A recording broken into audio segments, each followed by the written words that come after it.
Welcome back to Dark Infidelity Story. Get comfortable, because tonight's story is a reminder of how fast a future can collapse when one line is crossed and can never be uncrossed.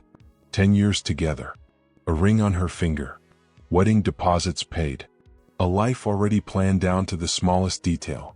And then, one night, one bottle too many, and the kind of confidence that makes someone forget boundaries and respect. This isn't just the story of a wedding that never happened. It's a reminder that alcohol doesn't create betrayal, it reveals it. And accountability often shows up late, right after the hangover fades. My fiancée got drunk and tried to sleep with my best friend. I canceled the wedding. And no, I didn't hide the reason from anyone. So stay with me, because what happened next exposed loyalties, shattered trust, and proved that some betrayals don't deserve silence. Before I go any further, there's something important I need to say. If there is one person left in this world I trust without hesitation, it's my friend Scott. We've been through things together that I won't get into today, but believe me when I say this, he is the one man in my life I know would never betray me. Scott has been part of my life long before I ever met my girlfriend, who was supposed to become my wife. That future is gone now. I met Joyce 10 years ago when I was 20. We started dating almost immediately. She was adventurous, affectionate, generous, and refreshingly grounded. What drew me to her most was how different she was from the party crowd I had known before. She wasn't reckless. She wasn't loud. She felt real. And over time that turned into love. A year ago I proposed. We were close enough to the wedding date that deposits were already down. Venues, vendors, plans stacking up. Now I'm sorting through which deposits can be recovered and which ones are gone forever, because she's no longer someone I can trust with my future. If you had told me a year ago that I'd be saying this, I would have laughed in your face. One thing I always knew about Joyce was that she couldn't handle alcohol well. She was a lightweight. Early in our relationship, she was focused on school and her career. As she became more successful and relaxed professionally, she started going out more with coworkers and friends. Every time alcohol was involved, she crossed a line, not violently, not aggressively, but noticeably. She became overly affectionate, overly confident. At home, a glass of wine made her flirty, which I saw as harmless because she was with me. That assumption turned out to be a mistake. One night, while I was working a night shift, she went out drinking with coworkers. I knew several of them, which gave me a false sense of security. As the night went on and I hadn't heard from her, I called. She was clearly drunk. I had to repeat myself multiple times just to get answers. She told me she was trying to start her car, but it wouldn't work. I told her, over and over, not to drive. I said leave the car, call a ride, do anything but get behind the wheel. I don't even know if she fully heard me. I couldn't leave work. I called 2 coworkers I knew, but both said they had already left. They claimed they weren't the last ones there. So I called Scott. The bar was near his place. I begged him to check on her. Without hesitation he went. That's who he is. He's married. He has 2 kids. His wife was out of town and his kids were already asleep. Still he went. I told him she could crash on his couch. If she got sick, I'd cover the cleanup. He couldn't drive 30 minutes to drop her home with kids alone, but the fact he even stepped in meant everything to me. He updated me when he arrived. Joyce was sitting in her car. Relief doesn't even begin to describe what I felt. But then came another problem. She couldn't find her keys. Everything was on a keyring, but they were nowhere. Scott checked the car thoroughly. He planned to lock it before leaving. He asked the bar staff. No one had found them. He managed to get her out of the car, though she wasn't cooperative. At least she recognized him.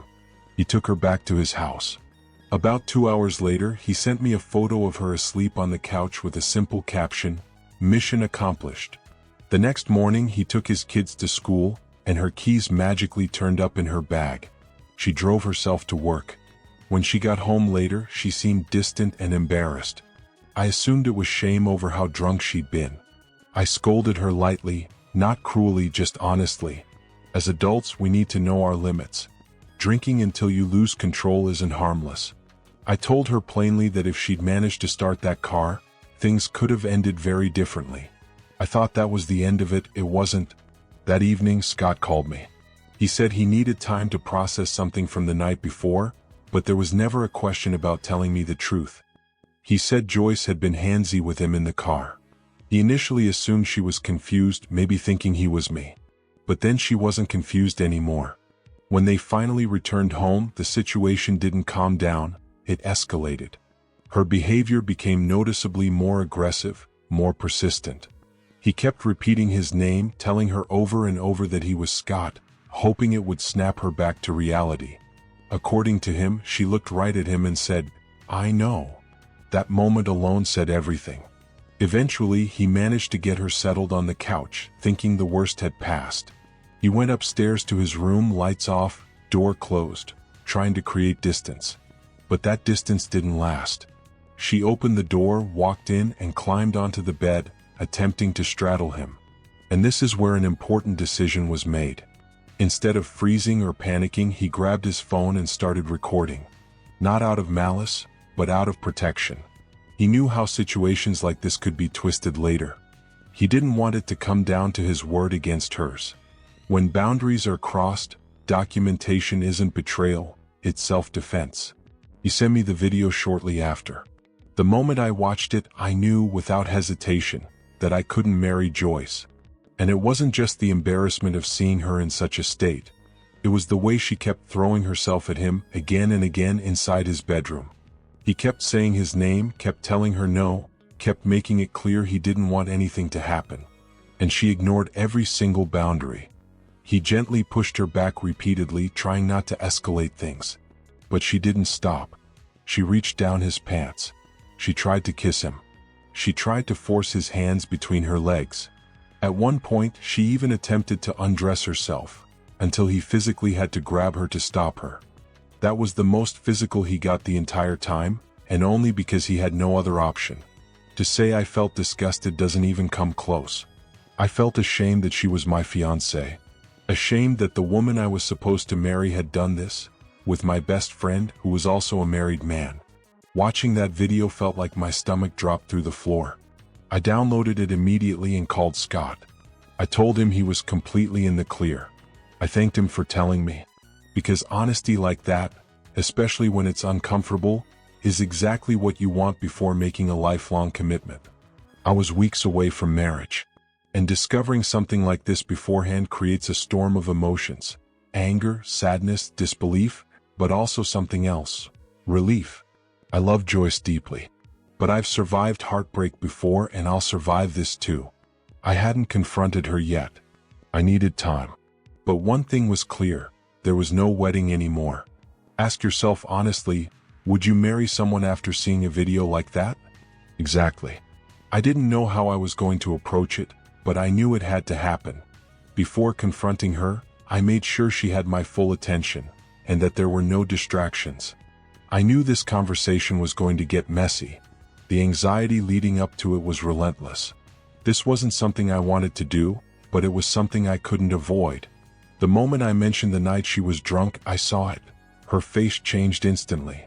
She knew. And because she knew how close Scott and I were, she probably already assumed he had told me. That made me wonder something that still bothers me. Why him? Out of all people, why choose my best friend? I asked her to explain herself. I didn't even specify what I meant. And because of that, she tried to play dumb. She said she didn't know what I was talking about. When I directly asked if anything had happened between her and Scott, she continued pretending she had no idea.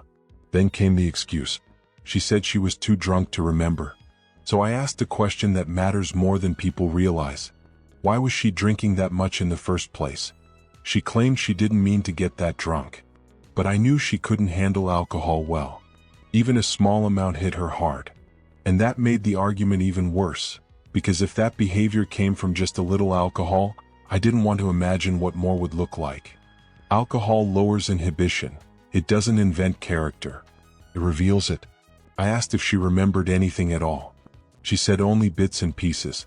So I asked her whether I should hold her actions against her if she wasn't in her right mind. She said no. I told her the law wouldn't see it that way. She went quiet. I explained exactly what she had done, that she had crossed serious boundaries and tried to seduce Scott. She denied it immediately, which stunned me. I knew she remembered more than she was admitting. And I knew she knew he had told me. So why lie? Even as I gave details, she continued playing dumb, acting more and more shocked, more offended by what I was saying. Then she shifted tactics. She claimed Scott must have had an ulterior motive, that he was lying. When I pressed her on that, she hesitated. And then she crossed a line she couldn't come back from.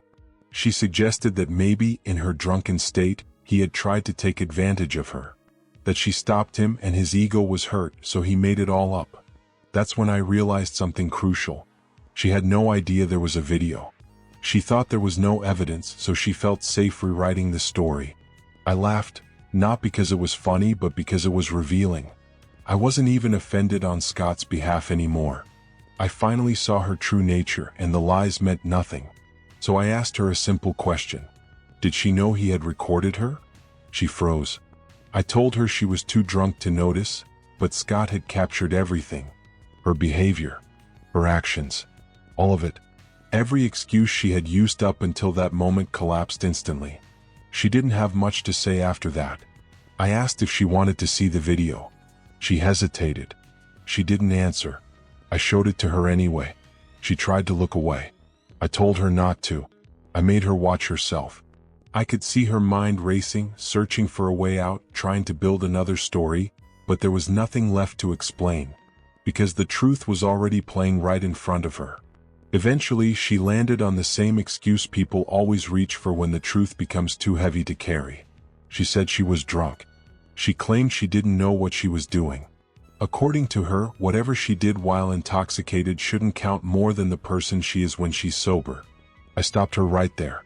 Alcohol doesn't create behavior, it removes restraint. It strips away inhibition. And if cheating comes out that easily once those barriers are gone, then it means the distance between loyalty and betrayal was never that far to begin with. That led me to a question I couldn't ignore. Was I really supposed to spend the rest of my life wondering if every drink put our relationship at risk? Was I meant to live with the anxiety that one bad night, or even one small amount of alcohol, could undo everything we built? She brushed it off. She said it wasn't that serious. Just a bad night. But moments earlier, she had insisted she barely drank at all. So how could it suddenly be written off as one bad night? Every excuse collapsed under its own weight. And I could see it, she knew it too. Panic was setting in. She had always been the kind of woman who dreamed about her wedding. The dress. The moment. The future she imagined so clearly. And in that moment, I knew she could feel it slipping away. I had already said everything I needed to say. So I walked away. She followed me, trying to plead, trying to salvage something, but there was nothing left for me to add. I didn't tell her what my final decision was. And honestly, I preferred it that way. Without hearing it spelled out, she was left clinging to a small shred of hope. Hope can be cruel when it's undeserved, but sometimes silence speaks louder than any declaration. I spoke with Scott again. He told me he had already told his wife everything. She was devastated, not at him, not at me, but at Joyce. They had been on good terms. She considered her a friend. And that realization mattered. Joyce hadn't just hurt me. She had offended multiple people and nearly destroyed relationships that had nothing to do with her choices. She could have cost me my best friend. That alone made me grateful for how everything unfolded. Update 2. My life had been moving in a direction I was genuinely comfortable with. I thought I knew where I was headed. Unfortunately, my now ex-fiancée took that future and shattered it. Yes, I ended it officially. I won't pretend I'm completely okay. I am relieved to have someone like her out of my life, but I'd be lying if I said it didn't hurt. I knew her for 10 years. That's a third of my life. Losing someone who was woven into your routine, your plans, your identity, that kind of loss leaves a mark. Still, heartbreak follows a pattern. It hurts deeply at first. Then slowly it hurts less. And one day you realize you've moved on. I had already paid a large portion of the wedding deposits. Most of them were non-refundable. I did manage to get 2 refunded after explaining the situation, but a lot of money was gone for good. Even so, it was still cheaper than going through with a wedding built on a lie. I didn't tell her before canceling everything. We stayed in that uncomfortable limbo. She was afraid to talk to me, unsure of what her future looked like. She asked twice what was going to happen. Both times I gave vague answers. I wanted her to sit with the uncertainty, and I made sure she found out in the most unavoidable way possible. I had a list of everyone who had RSVP'd, along with their email addresses. I sent a detailed message explaining exactly what happened. With Scott's permission, I attached the video. I apologized to anyone who had made plans, but we were still months away from the wedding. Realistically, no one was truly inconvenienced. I knew the emails had landed when my phone started lighting up with calls and messages. I answered as many as I could, assuring people it wasn't a prank or a mistake. Eventually, there were too many to keep up with. I sent the email while she was at work. I was at home. So when she stormed through the door in the middle of the day without calling or texting first, I wasn't shocked, but I was prepared. She asked why I didn't talk to her before exposing everything. I told her clearly, there was nothing left to talk through. She said I handled it wrong. She admitted she messed up, but insisted I didn't have the right to expose her. According to her, she didn't deserve that. I told her she deserved worse, and that she was getting off easy. She didn't agree. She asked if there was any chance we could still make things work. I laughed, not out of cruelty but disbelief. That answer alone told her everything she needed to know. She packed her things and left. Watching that chapter end wasn't painless. There was grief in it, but I also knew it had to happen. I've been alone for over a week now. The quiet is unfamiliar. The absence is noticeable. It still hurts, but it's a hurt I can live with. One thing is certain.